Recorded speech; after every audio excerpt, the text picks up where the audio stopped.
જય હિન્દ વિદ્યાર્થી મિત્રો, આજે આપણે ધોરણ 6 માં ગણિત વિષયમાં ચેપ્ટર નંબર 4 ભૂમિતિના પાયાના ખ્યાલો તેમાં આપણે સ્વાધ્યાય 4.4 આપણે આજે જોવાનું છે. બરાબર. તેમાં જોઈએ ક્વેશ્ચન નંબર 1 શું કહે છે કે ત્રિકોણ એબીસીની કાચી આકૃતિ દોરો. બિંદુ પીને તેના અંદરના ભાગમાં અને બિંદુ ક્યુને તેના બહારના ભાગમાં દર્શાવો. શું બિંદુ એ તેના અંદરના કે બહારના ભાગમાં છે એવો આપણને પ્રશ્ન પૂછેલો છે. તો સૌ પ્રથમ તો કે જે આપણને શરૂઆતમાં જે ક્વેશ્ચન જે કીધેલો છે એમાં કીધું છે જુઓ કે ત્રિકોણ એબીસીની કાચી આકૃતિ દોરો. તો સૌ પ્રથમ અહીંયા આપણે ત્રિકોણ એબીસીની કાચી આકૃતિ દોરી દઈએ.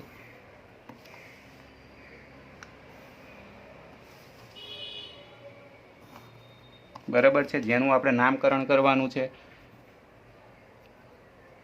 અહીંયા જે બિંદુ છે એનું નામ આપી દઈએ એ, અહીંયા જે બિંદુ છે તેનું નામ આપી દઈશું બી, અને અહીંયા જે બિંદુ છે તે બિંદુનું નામ આપી દઈશું સી. હવે શું કીધું છે, કાચી આકૃતિ આપણે દોરી દીધી. હવે બિંદુ પીને તેના બહારના અંદરના ભાગમાં દર્શાવવાનું છે. એટલે કે જે બિંદુ પી છે તે બિંદુ પીને ત્રિકોણના અંદરના ભાગમાં દર્શાવવાનું છે. એટલે કે ત્રિકોણના અંદરના ભાગમાં તમે ગમે ત્યાં દર્શાવી શકો છો. તો હું અહીંયા વચ્ચોવચ્ચ દર્શાવું છું.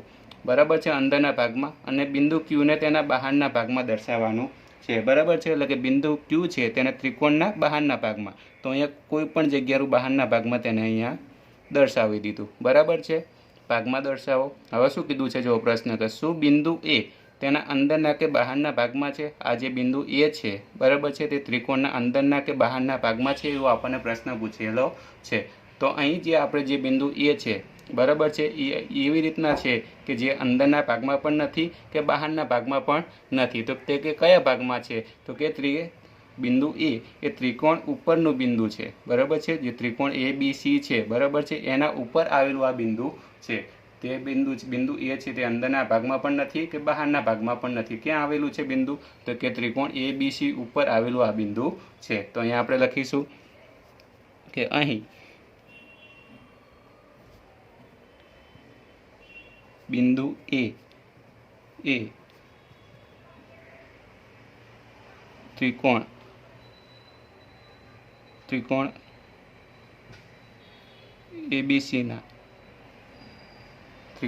એબીસીના ઉપર આવેલું બિંદુ છે. બરાબર છે, ત્રિકોણ એબીસી ઉપર આવેલું આ બિંદુ છે. બરાબર છે, એટલે કે આ જે બિંદુ છે તે અંદરના ભાગમાં પણ નથી આવેલું કે બહારના ભાગમાં પણ નથી આવેલું. તો બિંદુ એ ક્યાં આવેલું છે, તો કે ત્રિકોણ એબીસી ઉપર. આ જે ત્રિકોણ છે બરાબર છે એના ઉપર આવેલું બિંદુ છે. તો આ હતો આપણે પહેલા ક્વેશ્ચનનો જવાબ, જે અહીંયા શું થયો પૂરો થાય છે. હવે ત્યાર પછી જોઈએ ક્વેશ્ચન નંબર 2. નીચે દોરેલી આકૃતિ પરથી આપેલા પ્રશ્નોના જવાબ લખો. બરાબર છે, તેમજ પહેલો ક્વેશ્ચન કીધેલો છે અને તમને એ સાઈડમાં આકૃતિ આપેલી છે. તો કે કોઈ પણ 3 ત્રિકોણના નામ લખવાના છે. બરાબર છે, તો અહીંયા આપણે પહેલો ત્રિકોણ લખું છું. જુઓ તો કે પહેલો ત્રિકોણ એ બી સી. બરાબર, 3 ત્રિકોણ લખવાના છે. તો કે પહેલો ત્રિકોણ લખું છું ત્રિકોણ એ બી સી. બરાબર, ત્રિકોણ એ બી સી. બીજો ત્રિકોણ ક્યાંથી બને છે, તો કે જુઓ ત્રિકોણ એ બી ડી. ત્રિકોણ એ બી ડી. હવે બીજો એ સિવાય ત્રીજો ત્રિકોણ ક્યાં બનશે, તો કે જો ત્રિકોણ એ ડી સી. અથવા કે તમે આ રીતના પણ કહી શકો છો કે ત્રિકોણ એ સી ડી પણ તમે કહી શકો છો. એ પણ એક પ્રકારનો ત્રિકોણ જ છે. બરાબર, તો અહીંયા હું લખું છું ત્રિકોણ એ ડી સી. બરાબર છે, આપણે 3 ત્રિકોણ કીધા હતા તો આપણે તેના 3 ત્રિકોણના નામ આપણે લખી દીધા. હવે તમારે 7 ખૂણાના નામ લખવાના છે. આકૃતિ ઉપરથી 7 ખૂણાના તમારે નામ લખવાના છે. તો આપણે 7 ખૂણાના નામ લખવાની શરૂઆત કરીએ. તો સૌપ્રથમ બિંદુ એથી આપણે લખવાની શરૂઆત કરીશું. તો મારે 3 શિરોબિંદુની મદદથી આપણે 7 ખૂણા આપણે લખીશું. બરાબર છે, તો કે અહીંયા પહેલો ખૂણો લખવો છે. તો કે મારે એ બિંદુથી શરૂઆત કરીએ. તો જુઓ અહીંયા ખૂણો બી એ સી થશે. ખૂણો બી એ સી થશે. બરાબર, પછી બીજો ખૂણો કયો થશે કે બી એ સી થશે. કયો થશે, સી બી એ થાય, સી એ બી થશે. બરાબર, તો બિંદુ એની વાત થઈ. હવે બિંદુ બી લઈએ. બરાબર છે, તો બિંદુ બીથી આપણે ખૂણા તરીકે લઈએ તો કે એમાં કયું થશે? ખૂણો એ બી ડી થશે. બીજો ખૂણો કયો થશે? ડી બી એ થશે. ડી બી એ થશે. બરાબર. કેટલા ખૂણા થયા? 4 ખૂણા થયા. હવે હજુ આપણે કેટલા? 7 ખૂણા બનાવવાના છે. હવે બિંદુ ડીને લઈએ. બિંદુ ડીને લઈએ તો જો એમાંથી કઈ રીતના ખૂણો બનશે? તો જુઓ, એ ડી સી થશે. બરાબર. ખૂણો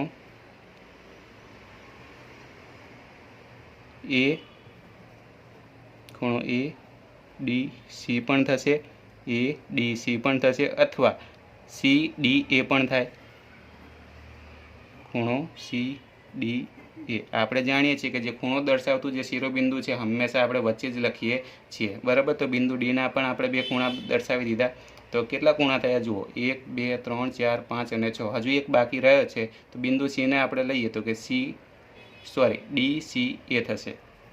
ખૂણો ડી સી એ થશે. બરાબર. તો આપણને જે 7 ખૂણા કીધા હતા દર્શાવવાના તે આપણે દર્શાવી દીધા. બરાબર છે. આકૃતિ પરથી જ આપણે 7 ખૂણા દર્શાવવાના છે જે આપણે દર્શાવી દીધા. હવે આપણે 6 રેખાખંડ દર્શાવવાના છે. કેટલા રેખાખંડ? તો કે 6 રેખાખંડ છે તે આકૃતિ ઉપરથી આપણે લખવાના છે. બરાબર છે. તો કે પહેલો રેખાખંડ અહીંયા હું લખું છું. જુઓ આકૃતિ પરથી પહેલો રેખાખંડ એ બી થશે, બીજો બી ડી થશે, ત્રીજો ડીસી થશે. બરાબર. તો અહીંયા લખું છું પહેલાં રેખાખંડ એ બી, રેખાખંડ બીડી, ત્રીજો થશે રેખાખંડ ડીસી. બરાબર છે. ડીસી પણ થાય. અને ચોથો રેખાખંડ કયો થશે? બીસી પણ તમે લખી શકો રેખાખંડ. બરાબર. 4 રેખાખંડ થયા. એ સિવાય રેખાખંડ એડી પણ તમે લખી શકો, ઊભો રેખાખંડ. બરાબર છે. એ રીતના રેખાખંડ આડો છે એ પણ તમે લખી શકો છો, રેખાખંડ એસી. બરાબર છે. તો કે આ રીતના આપણે જે 6 રેખાખંડ હતા, બરાબર, રેખાખંડ એ બી, રેખાખંડ બીડી, રેખાખંડ ડીસી, રેખાખંડ બીસી, રેખાખંડ એડી અને રેખાખંડ એસી, એમ કુલ 6 રેખાખંડ આપણે આકૃતિ પરથી લખવાના હતા. એ આપણે અહીંયા પૂરા થયા. હવે ત્યાર પછી જોઈએ નેક્સ્ટ. ત્યાર પછી જોઈએ ક્વેશ્ચન નંબર ડી. કયા 2 ત્રિકોણમાં બી સામાન્ય છે? બિંદુ બી છે તે શું છે? સામાન્ય છે એવું આપણને કીધેલું છે. બરાબર છે. એવા આપણે 2 ત્રિકોણ જોવાના છે જેમાં બી બિંદુ છે તે સામાન્ય હોય. તો જુઓ, પહેલો ત્રિકોણ છે એ બી સી. બરાબર. તો અહીં લખવાનું છે આકૃતિ પરથી ત્રિકોણ એ બી સી. પહેલો ત્રિકોણ એ બી સી અને બીજો ત્રિકોણ એ બી અને ડી. અને બીજો ત્રિકોણ કયો છે? ત્રિકોણ એ બી અને ડી. બરાબર છે. આ બંને ત્રિકોણમાં બિંદુ બી એ સામાન્ય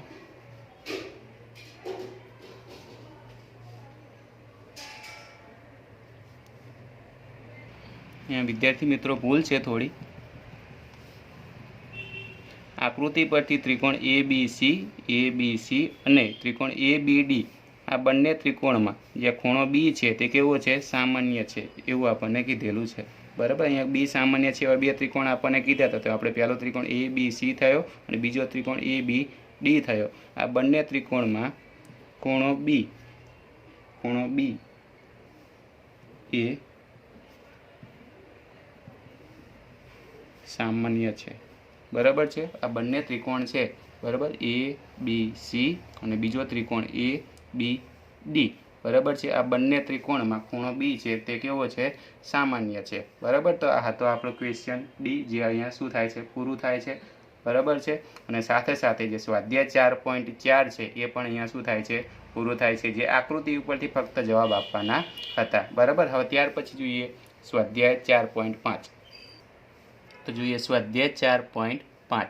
તેમાં ક્વેશ્ચન નંબર 1 જોઈએ. ચતુષ્કોણની કાચી આકૃતિ દોરો, તેના વિકર્ણ દોરી તેના નામ આપો અને વિકર્ણો એકબીજાને ચતુષ્કોણના અંદરના ભાગમાં મળશે કે બહારના ભાગમાં, એ આપણને પ્રશ્ન પૂછેલો છે. તો સૌપ્રથમ આપણે તો ચતુષ્કોણ દોરી દઈએ જે કીધું છે એ પ્રમાણે. બરાબર. કોઈ પણ 4 બાજુઓ ધરાવતો આપણે ચતુષ્કોણ દોરી દઈશું. અને આપણે જાણીએ છીએ ચતુષ્કોણમાં કેટલી બાજુ હોય છે? 4 બાજુ હોય છે.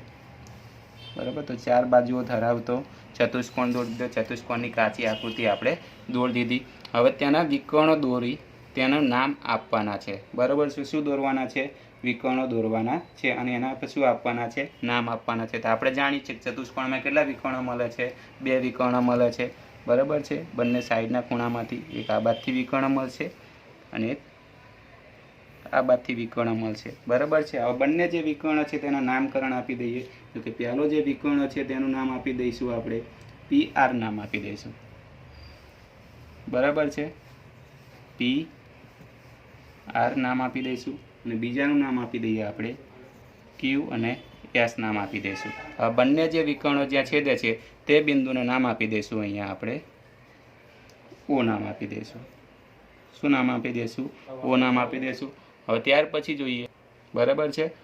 બંને જે વિકર્ણો જે PR અને QS બંને જે વિકર્ણો કયા બિંદુમાં છેદે છે? O બિંદુમાં છેદે છે. હવે આપણને શું નામ આપી દીધા. હવે શું કીધું છે કે વિકર્ણો એકબીજાને ચતુષ્કોણના અંદરના ભાગમાં કે બહારના ભાગમાં છે એવું આપણને કીધેલું છે. તો આપણે અહીંયા આકૃતિ પરથી જોઈ શકીએ છીએ કે આ જે બંને જે વિકર્ણો છે, બરાબર, PR અને QS, આ બંને જે વિકર્ણો છે તે ચતુષ્કોણના કયા ભાગમાં છે? અંદરના ભાગમાં આવેલા છે. તે બંને જે વિકર્ણો છે તે બહારના ભાગમાં આવેલા નથી. તો અહીંયા આપણે લખીશું આકૃતિ પરથી એનો જવાબ કે અહીં ચતુષ્કોણ PQRS દર્શાવ્યો છે. બરાબર છે. પછી એના 2 વિકર્ણો કયા કયા છે? રેખાખંડ PR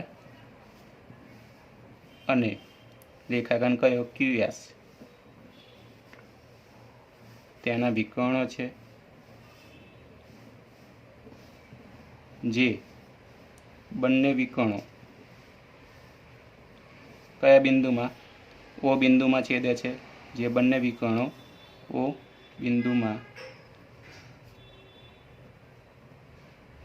છેદે છે. બરાબર છે. અને આ બંને વિકર્ણો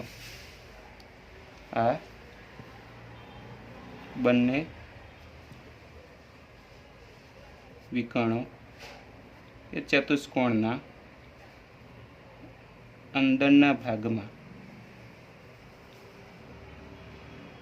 આવેલા છે. બરાબર છે. કયા ભાગમાં આવેલા છે? ચતુષ્કોણના અંદરના ભાગમાં આવેલા છે. તો આપણે સૌપ્રથમ શું કર્યું? એક ચતુષ્કોણ દોર્યો. બરાબર છે. એના 2 વિકર્ણો દોર્યા અને તે કયા બિંદુમાં છેદે છે એનું નામ પણ આપ્યું આપણે. O બિંદુમાં છેદ્યું અને એના ઉપરથી આપણે જે આખી આકૃતિ જે તૈયાર થાય છે એના ઉપરથી આપણે શું નક્કી કર્યું કે જે બંને જે વિકર્ણો છે એ ચતુષ્કોણના અંદરના ભાગમાં આવેલા છે, તે બહારના ભાગમાં આવેલા નથી. બરાબર છે. તો આ હતો આપણો ક્વેશ્ચન નંબર 1 જે પૂરો થયો. બરાબર છે. હવે ત્યાર પછી જોઈએ ક્વેશ્ચન નંબર 2. તો જુઓ, ચતુષ્કોણ KLMN ની કાચી આકૃતિ દોરી. હવે કહો. બરાબર. તો આપણે અહીંયા ચતુષ્કોણની KLM અને N ની આપણે કાચી આકૃતિ દોરી દીધી છે. બરાબર છે. સાઈડમાં પહેલેથી જ.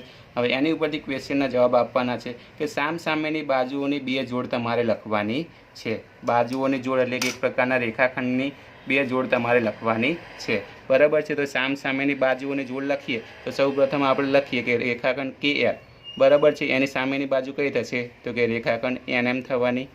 બરાબર. તો પહેલી જોડ લખીએ તો કે રેખાખંડ KL અને એની સામેની બાજુ કઈ થશે? સામસામેની બાજુ કીધી છે એટલે કે રેખાખંડ NM થવાની.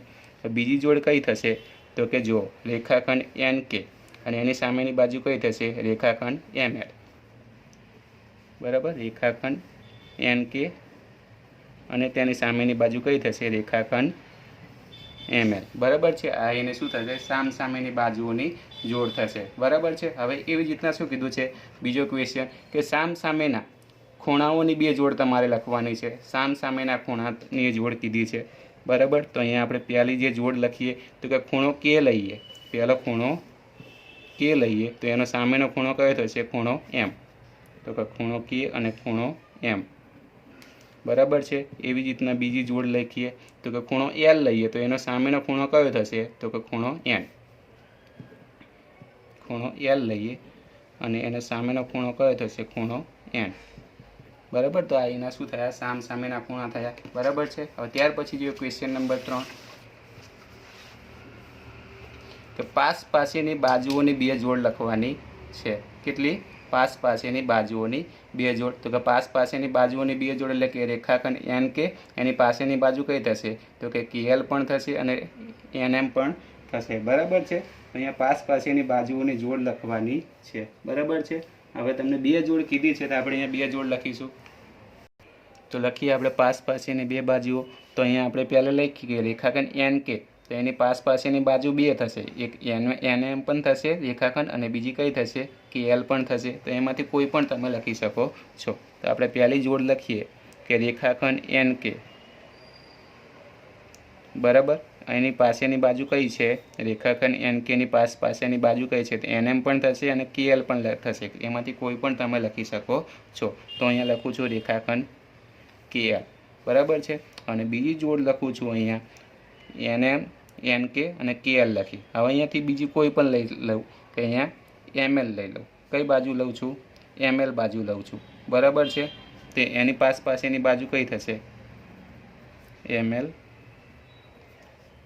એની પાસેની બાજુ KL પણ થશે અને NM, MN પણ થશે. બરાબર. તો અહીંયા લખું છું KL, રેખાખંડ KL. એને શું થશે પાસેની બાજુઓ થશે.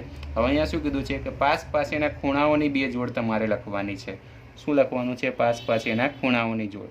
અહીંયા હું પહેલી જોડ લખી છું રેખા ખૂણો K અને ખૂણો L, અથવા તો કે ખૂણો K લઈએ એની પાસેનો ખૂણો N પણ થશે અને ખૂણો L પણ થશે. એમાંથી તમે કોઈ પણ તમે લખી શકો છો. તો કે ખૂણો K અને ખૂણો L, બરાબર છે. અને બીજી જોડ છે કે લખું છું તો કે અહીંયા N લઈએ, ખૂણો N લઈએ તો એનો પાસેના N પણ થશે અને K પણ થશે.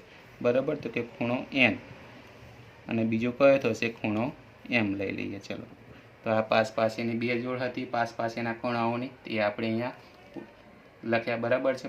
પાસેના ખૂણાઓને બે જોડ આપણે લખી. તો અહીંયા આપણે જે સ્વાધ્યાય 4.4 છે, સોરી 4.5 છે, એ પણ અહીંયા શું થાય છે પૂરું થાય છે. હવે ત્યાર પછી આપણે જોઈશું સ્વાધ્યાય 4.6. ક્વેશ્ચન એકનું ફરીથી રિવિઝન કરી લઈએ કે વર્તુળનું કેન્દ્ર શું છે. તો કે અહીંયા આકૃતિ પરથી આપણે જોઈ શકીએ છીએ કે વર્તુળનું કેન્દ્ર શું છે O છે. ત્યાર પછી જોવાનું છે કે 3 ત્રિજ્યાઓ લખવાની છે આકૃતિ પરથી. તો આપણે જાણીએ છીએ કે 3 ત્રિજ્યાઓ કોને કહેવાય તો એક વર્તુળનું કેન્દ્ર હોય, એક બિંદુ વર્તુળનું કેન્દ્ર હોય, એક બિંદુ છે વર્તુળ પરનું હોય, અને આ બંને બિંદુઓને જોડતો રેખાખંડ એને જ આપણે ત્રિજ્યા કહીએ છીએ. તો આ વર્તુળનું એક બિંદુ છે વર્તુળનું કેન્દ્ર છે અને એક બિંદુ શું છે વર્તુળ પરનું છે. તો આ બંને બિંદુઓને જોડતો રેખાખંડ. એવી રીતના જે અહીંયા OB રેખાખંડ પણ મળે છે અને અહીંયા OC પણ રેખાખંડ મળે છે. તો આ ત્રણે જે રેખાખંડ જે મળે છે એ શું છે વર્તુળની ત્રિજ્યા છે. તો અહીંયા મેં 3 ત્રિજ્યા ઓલરેડી લખેલી જ છે. રેખાખંડ OA, રેખાખંડ OB અને રેખાખંડ OC. પછી ત્યાર પછી જોવાનું છે કે વ્યાસ. તો કે વ્યાસ કોને કહેવાય તો કે જે વર્તુળના કેન્દ્રમાંથી જે પસાર થતો હોય, બરાબર, અને વર્તુળ પરના બંને બિંદુઓને જોડતો રેખાખંડ, બરાબર, તો તેને આપણે વર્તુળનો વ્યાસ કહીએ છીએ. તો જો આ વર્તુળ પરના બંને બિંદુઓને જોડતો રેખાખંડ પણ છે અને વર્તુળના કેન્દ્રમાંથી પણ પસાર થાય છે. તો એવો રેખાખંડ કયો છે રેખાખંડ AC. જો અહીંયા મેં લખેલું છે રેખાખંડ AC, તે શું છે વર્તુળનો વ્યાસ છે. હવે જીવા આપણે જોવાની છે આકૃતિ પરથી. જીવા લખવાની છે. તો જીવા કોને કહેવાય તો કે વર્તુળ પરના બંને બિંદુઓને જોડતો રેખાખંડ, એને જ આપણે જીવા કહીએ છીએ. બરાબર. અને જીવા છે તે વર્તુળના કેન્દ્રમાંથી પણ પસાર થઈ શકે છે, જેને આપણે વ્યાસ કહીએ છીએ. તો અહીંયા તમને બે રેખાખંડ જોવા મળશે, રેખાખંડ ED અને રેખાખંડ AC. બરાબર. આ શું થશે બંનેની જીવા થશે. બરાબર. તો અહીંયા જો લખેલું છે રેખાખંડ ED અને રેખાખંડ AC, એ એની શું થશે જીવા થશે. હવે ત્યાર પછી જોઈએ નેક્સ્ટ કે અંદરના ભાગના બે બિંદુઓ આપણે લખવાના છે. બરાબર છે. તો જોઈ શકો છો અહીંયા આકૃતિ પરથી કે અંદરના ભાગમાં આવેલા બિંદુઓ કયા છે O અને P. એ સિવાય કોઈ પણ બિંદુ છે તે અંદરના ભાગમાં આવેલું નથી. બરાબર. તો આપણો જવાબ શું થશે બિંદુ P અને બિંદુ O છે તે વર્તુળના અંદરના ભાગના બિંદુઓ છે. તો કે અંદરના ભાગના બે બિંદુઓ અનુક્રમે બિંદુ O અને બિંદુ P છે. હવે બહારના ભાગના બિંદુઓ લખવાના છે. બરાબર. તો આકૃતિ પરથી તમે જોઈ શકો છો કે ફક્ત બિંદુ Q છે એ જ ફક્ત વર્તુળના બહારના ભાગમાં આવેલું બિંદુ છે. એ સિવાય કોઈ પણ બિંદુ છે તે વર્તુળના બહારના ભાગમાં આવેલું નથી. તો આપણો જવાબ છે બિંદુ Q છે તે વર્તુળના બહારના ભાગનું બિંદુ છે. તો અહીંયા લખેલું જ છે આપણે ઓલરેડી પહેલેથી. હવે ત્યાર પછી જોવાનું છે કે વૃત્તાંશ કોને કહેવાય. શું વૃત્તાંશ? તો આપણે જાણીએ છીએ કે બે ત્રિજ્યાઓ અને એક ચાપની મદદથી જે આખો જે પ્રદેશ એ બને છે તેને આપણે વૃત્તાંશ કહીએ છીએ. એટલે કે આ બે ત્રિજ્યા છે, આ એનો શું છે AB ચાપ છે. તો કે આખો જે પ્રદેશ જે બને છે बराबर है तेने आपणे शुं कहीए छीए वृत्तांश कहीए छीए बराबर है एटले के वृत्तांशवाळो भाग कयो थशे तो के ओ ए बी बराबर ए कयो भाग थशे आखे आखो आटलो जे भाग छे ए शानो छे वृत्तांशनो थशे माटे आपणे अहींया जवाब तरीके शुं लखीशुं जुओ तो कि जो आकृतिमां ओ ए बी ए शुं छे वृत्तांश छे बराबर है। हवे एवी ज रीतना वृत्तखंड આપણે જોવાનું છે આકૃતિ પરથી ઓળખવાનો છે કે વૃત્તખંડ વાળો ભાગ કયો છે તો આપણે જાણીએ છીએ કે વૃત્તખંડ કોને કહેવાય તો કે એક જીવા અને એક ચાપ આ બંનેની મદદથી જે આખો પ્રદેશ બને છે તેને આપણે વૃત્તખંડ કહીએ છીએ બરાબર છે। તો કે વૃત્તખંડવાળો ભાગ કયો થશે જો આ એક જીવા છે અને એક એનો શું છે ચાપ છે તો આ જો આખો જે પ્રદેશ બને છે તેને આપણે વૃત્તખંડ કહીએ છીએ બરાબર। तो आपणो जवाब कयो आवशे EFD नी मददथी आखो जे आ प्रदेश घेराय छे एने आपणे वृत्तखंड कहीए छीए बराबर छे। तो अहींया लखीशुं आपणे जवाब तरीके जुओ कि आकृतिमां EFD ए शुं छे वृत्तखंडनो शुं छे भाग छे बराबर छे एटले अहींया लखेलुं छे कि EFD ए शुं छे वृत्तखंड छे बराबर। तो आ रीतना जे आपणो क्वेश्चन नंबर 1 छे अहींया शुं थाय छे पूरो थाय छे। त्यार पछी जो क्वेश्चन नंबर 2 हवे जोईए क्वेश्चन नंबर 2 में क्वेश्चन में बे क्वेश्चन आपेला है तेमां पहलो क्वेश्चन जोईए कि शुं दरेक व्यास ए वर्तुळनी जीवा छे एवो आपणे क्वेश्चन करेलो छे बराबर थियोरिकल पॉइंट छे तो कि हाँ आनो जवाब शुं थशे हाँ कारण के दरेक जे व्यास छे ते वर्तुळना केंद्रमांथी पण पसार थाय छे अने आपणे जाणीए छीए कि जीवा छे ते केंद्रमांथी पण पसार थाय छे बराबर। तो जेने आपणे शुं कहीए छीए वर्तुळना व्यास तरीके तेने ओळखीए छीए। अहींया आपणे आकृति दोरीए थोड़ी वधारे खबर पड़े बराबर है। अँ केंद्र लीए तो कि अँ हूँ व्यास दोरूँ छूँ केटलाक बराबर है। तो कि दरेक जे व्यास है तेने आपणे शुं कही सकीए वर्तुळनी जीवा ज कही सकीए छीए बराबर है। तो कि आपणो जे जवाब है शुं थशे हाँ आवशे कि वर्तुळना बधा ज व्यास जेटला पण आपणे व्यास दोर्या छे दरेक जे व्यास है तेने आपणे जीवा कही सकीए छीए माटे आपणे जवाब तरीके शुं लखीशुं हाँ वर्तुळना बधा ज व्यास ए वर्तुळनी जीवाओ छे बराबर। हवे अहींया बीजो क्वेश्चन कीधो छे एनो विरुद्ध छे कि शुं दरेक जीवा ए वर्तुळने व्यास छे तो कि ना कारण के दरेक जीवा छे अमुक जे जीवाओ छे वर्तुळना केंद्रमांथी पण पसार थाय छे बराबर ने अमुक जीवा छे ते वर्तुळना केंद्रमांथी पसार थती नथी। आकृति दोरीए तो थोड़ी वधारे खबर पड़े बराबर है। आ जीवा छे बराबर है एने वर्तुळनो व्यास न कहेवाय परंतु आ छे आ जे बीजी जे जीवा दोरूं छूं बराबर है बीजा नंबरनी बराबर एने वर्तुळनो व्यास पण कही शको अने वर्तुळनी जीवा पण तमे कही शको छो बराबर है। एटले के दरेक जे जीवा छे वर्तुळना केंद्रमांथी पसार थती नथी। तो आपणो जवाब छे ते ना आवशे तो कि ना वर्तुळनी दरेक जीवा ए वर्तुळनो व्यास नथी कारण के व्यास ए वर्तुळना केंद्रमांथी पसार थतो रेखाखंड छे अने बधी ज जीवा ए वर्तुळना केंद्रमांथी पसार थती नथी। केटलीक जे आना जेवी जे रेखाओ होय छे बराबर जीवाओ होय छे जे वर्तुळना केंद्रमांथी पसार थती नथी माटे तेने आपणे व्यास कही शकीए नहीं बराबर है। तो आपणे जवाब तरीके शुं आवशे ना आवशे एनुं शुं हतुं कारण हतुं। त्यार पछी जोईए आपणे क्वेश्चन नंबर 3 जोईए क्वेश्चन नंबर 3 वर्तुळ दोरीने दर्शावो। तो આપણે અહીંયા વર્તુળ દોરેલું છે બરાબર એના ઉપરથી હવે દરેક વસ્તુ તમારે વર્તુળમાં દર્શાવવાની છે ખાલી આપણે આકૃતિ દોરી દીધી છે તો તેનું કેન્દ્ર તમારે દર્શાવવાનું છે તો અહીંયા આપણે લખી દઈએ કેન્દ્ર બનાવી દઈએ જેનું નામ આપી દઈએ અહીંયા O। તો અહીંયા આપણે લખીશું કે આકૃતિમાં અહીં O એ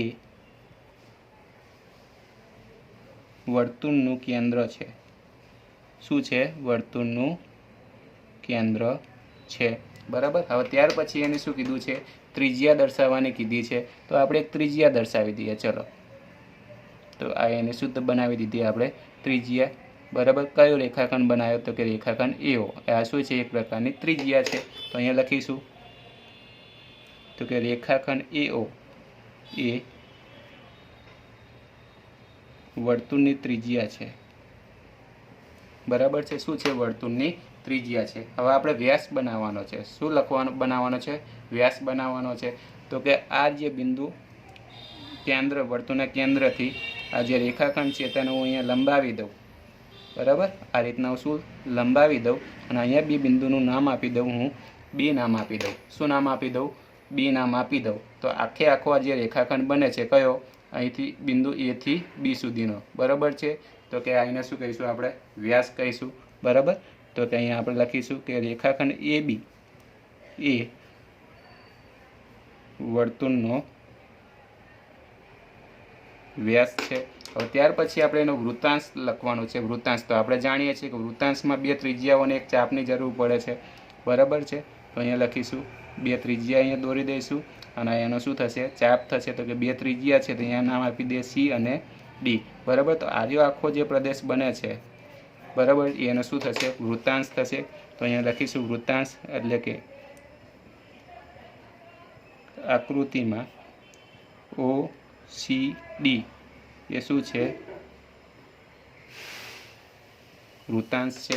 ત્યાર પછી વૃત્તખંડ લખવાનું છે। શું લખવાનું છે, વૃત્તખંડ, બરાબર છે। તો કે વૃત્તખંડ આપણે જાણીએ છીએ કે એક જીવા અને એક ચાપની આપણે જરૂર પડે છે। તો આ એક જીવા દોડ દઈએ આપણે અને એને શું થશે, ચાપ થશે, બરાબર છે। તો કે અહીંયા આપણે નામ આપી દઈએ એફ અને ઈ, બરાબર છે। શું નામ આપી દઈએ, એફ અને ઈ નામ આપી દઈએ। તો અહીંયા આપણે એક જીવા દોરી દીધી એફ ઈ અને અહીંયા એક બિંદુનું નામ આપી દઈએ, અહીંયા એન નામ આપી દઈએ। શું નામ આપી દઈએ, એન નામ આપી દઈએ, બરાબર છે। તો આખો જે ભાગ બને છે, આર્યો જે ભાગ, એને શું કહીશું આપણે, વૃત્તખંડ કહીશું। શું કહીશું એને, વૃત્તખંડ કહીશું। તો અહીંયા લખીશું કે આકૃતિમાં એફ એન ઈ એ શું છે, વૃત્તખંડ છે। શું છે, વૃત્તખંડ છે। હવે અંદરના ભાગનું બિંદુ તમારે લખવાનું છે, બરાબર। શું લખવાનું છે, અંદરના ભાગનું બિંદુ, બરાબર છે। તો આપણે અહીંયા કોઈ પણ બિંદુ દર્શાવી દઈએ કે અહીંયા બિંદુ પી, બરાબર છે। તો અહીંયા લખીશું બિંદુ પી છે તે અંદરના ભાગનું બિંદુ છે। બિંદુ પી એ અંદરના ભાગનું બિંદુ છે, બરાબર છે। હવે બહારના ભાગનું કોઈ બિંદુ કીધું છે તો આપણે અહીંયા બહારના ભાગમાં કોઈ બિંદુ દર્શાવી દઈએ ક્યુ, બરાબર છે। તો અહીંયા લખીશું કે ક્યુ, બિંદુ ક્યુ એ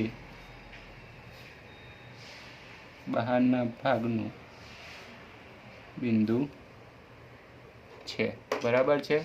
હવે એવી જ રીતના હવે ચાપ દર્શાવવાનો છે। શું બનાવવાનો છે, આપણે ચાપ બનાવવાનો છે। તો આપણે કોઈ પણ અહીંયા ચાપ બનાવી દઈએ, આટલેથી વર્તુળ ઉપર કોઈ પણ અહીંયા ચાપ બનાવી દઈએ, બરાબર, અને જેનું નામ આપી દઈએ આર અને એમ, બરાબર છે। તો હવે અહીંયા આપણે લખીશું કે ચાપની અહીંયા સંકેત કઈ રીતના દર્શાવે, તો કે આ રીતના દર્શાવે। ખાસ ધ્યાન રાખજો, ચાપ આને શું વંચાય, ચાપનો સંકેત છે, નીચે લખવાનું આર એમ, બરાબર છે। ચાપ આર એમ એ વર્તુળનો ચાપ છે, વર્તુળનો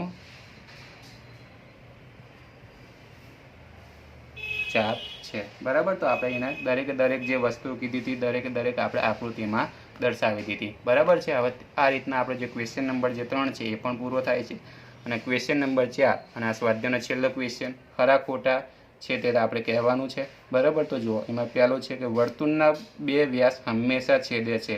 આ વિધાન સાચું કે ખોટું? તો આ વિધાન શું છે, સાચું છે। શા માટે? કારણ કે આપણે અહીંયા જાણીએ છીએ કે કોઈ પણ વ્યાસ દોરો, બરાબર છે। અહીંયા 2 વ્યાસની જે અહીંયા વાત કરી છે તો આપણે અહીંયા ફક્ત 2 જ વ્યાસ દોરીશું, બરાબર છે। તો કે આ બંને વ્યાસ છે એ એકબીજાને છેદે છે। ક્યાં આગળ છેદે છે, તો કે વર્તુળના કેન્દ્ર આગળ જ છેદે છે। તો આ વિધાન કેવું થવાનું, સાચું જ થવાનું કે વર્તુળના બંને વ્યાસ છે હંમેશા છેદે છે। ક્યાં આગળ છેદે છે, તો કે વર્તુળના કેન્દ્ર આગળ છેદે છે, બરાબર। તો આ વિધાન કેવું થશે, સાચું થશે। વર્તુળના કેન્દ્ર હંમેશા વર્તુળના અંદરના ભાગમાં જ હોય છે, તો કે સ્વાભાવિક વસ્તુ છે, સાચી જ છે। આ વિધાન કેવું છે, વિધાન સાચું જ છે। કારણ કે આપણે જાણીએ છીએ કે વર્તુળનું કેન્દ્ર છે તે હંમેશા વર્તુળના અંદરના ભાગમાં જ હોય છે, બહારના ભાગમાં હોતું નથી। આ વિધાન કેવું થશે, સાચું થશે, બરાબર। તો કે આ સાથે આપણો જે ક્વેશ્ચન નંબર 4 એ પણ પૂરો થાય છે અને આપણું જે આખું ચેપ્ટર છે એ પણ અહીંયા પૂરું થાય છે। તો થેન્ક યુ વિદ્યાર્થી મિત્રો। હવે આપણે નેક્સ્ટ વિડીયો લેક્ચરમાં આપણે નવા ચેપ્ટર સાથે આપણે મળીશું। Thank you.